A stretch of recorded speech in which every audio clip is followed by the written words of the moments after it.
மாண்புமிகு தமிழ்நாடு முதலமைச்சர் அவர்களின் பார்வைக்கு மக்கள் சேவை என்ற தலைப்பில் எங்களுடைய தினவியல் பத்திரிகை சார்பில் தென்காசி மாவட்டத்தில் ஆளுகின்ற வாக்காள பெருமக்களின் சார்பாக மாண்புமிகு தமிழ்நாடு முதலமைச்சர் விஜய் அவர்களுக்கு வைக்கின்ற கோரிக்கை சொன்னார்.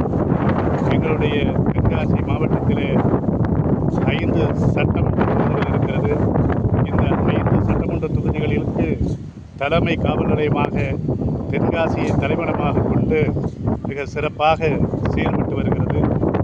ஆகவே இந்த புதிய மாவட்டம் உருவான பிறகு காவல்துறையுடைய அலுவலகம் கட்டி பராமரிக்கப்பட்டு சிறப்பாக மாவட்டத்தில் செயல்பட்டு வருகிறது. ஆனால் தென்காசி மாவட்டத்துடைய தலைமை காவல் நிலையத்தினுடைய கட்டுப்பாட்டில் துணை காவல் நிலையங்கள் இருக்கிறது. ஆக இத்தனை காவல் நிலையங்களுக்கு மத்தியில் காவல்துறையுடைய எண்ணிக்கை ஒவ்வொரு காவல் நிலையத்திலும் குறைவாக இருக்கிறது. ஆகவே சட்ட ஒழுங்கை மிக விரைவாக துரிதமாக செயல்பட முடியாத நிலை இருக்கிறது. ஆகவே மாண்புமிகு முதல்வர் அவர்கள் காவல்துறையுடைய சட்ட ஒழுங்கு உங்கள் கையில் இருக்கிற காரணத்தால் தென்காசி மாவட்டத்தினுடைய அனைத்து காவல் நிலையங்களிலும் கூடுதலாக காவலர்களுடைய எண்ணிக்கையை உயர்த்திட நீங்கள் துரித நடவடிக்கை எடுக்க வேண்டும் என்று மகிழ்ந்து வேண்டுகிறோம்.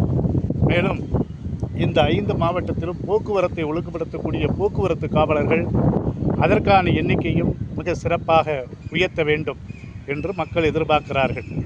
அதே சமயம் இந்த 5 சட்டமன்ற தொகுதிக்கு உட்பட்ட காவல் நிலையத்தில் பணியாற்றுகின்ற காவல்துறை அதிகாரிகள் கடந்த 10 ஆண்டு காலமாக அவர்கள் பயன்படுத்துகின்ற வாகனங்கள் அனைத்தும் பழைய வாகனங்களாக இருக்கிறது.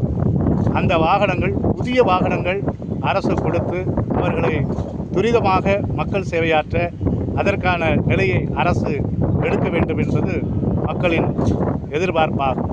மேலும் நம்முடைய தென்காசி மாவட்டத்திலே பணியாற்றுகின்ற காவல்துறை அதிகாரிகளுக்கு ஒவ்வொரு காவல் நிலையங்களிலும் ஒவ்வொரு விதமான அடிப்படை தேவைகள் இருக்கிறது. ஆக ஒவ்வொரு காவல் நிலையத்துக்கு என்னென்ன தேவைகளோ அதை சம்பந்தப்பட்ட மாண்புமிகு முதல்வர் அவர்களுடைய தனி நிர்வாகத்தின் கீழ் அதற்கான ஆய்வு செய்து ஒவ்வொரு காவல் நிலையத்திற்கும் தேவையான அடிப்படை, அதாவது அரசனுடைய எல்லா தேவைகளையும் அங்கே கொடுத்து அதற்கான அரசாணையை பிறப்பிக்க வேண்டும். மேலும் பழைய ஆயுதங்களையே பயன்படுத்த வேண்டிய நிலை இருக்கிறது. ஆகவே புதிய ஆயுதங்களையும் அவர்கள் சட்ட ஒழுங்கை பாதுகாக்கக்கூடிய அரசனுடைய காவல்துறையுடைய ஒவ்வொரு நாட்களும் மக்களை சரியான திசைக்கு அழைத்து செல்கின்ற சில உபகரணங்களும் அவர்களுக்கு சிறப்பாக வழங்க வேண்டும். அதே சமயம் அவர்களுக்கான நிறைவான ஒரு பயிற்சியை கொடுத்து அந்த பயிற்சியின் கீழ் மக்கள் பணியாற்ற அவர்களுக்கான நிறைய உதவிகளை நம்முடைய முதல்வர் அவர்கள் தொடர்ந்து செயல்படுத்த வேண்டும். மேலும் மாதத்தில் ஒரு நாள், வாரத்துக்கு ஒரு நாள் அவர்களுக்கு ஒரு விடுமுறை என்ற ஒரு நிலையை மாண்புமிகு முதல்வர் அவர்கள் செயல்படுத்தினால் அது உண்மையிலே அவர்களுக்கான ஒரு மன அழுத்தம் குறைவாக இருக்கும்.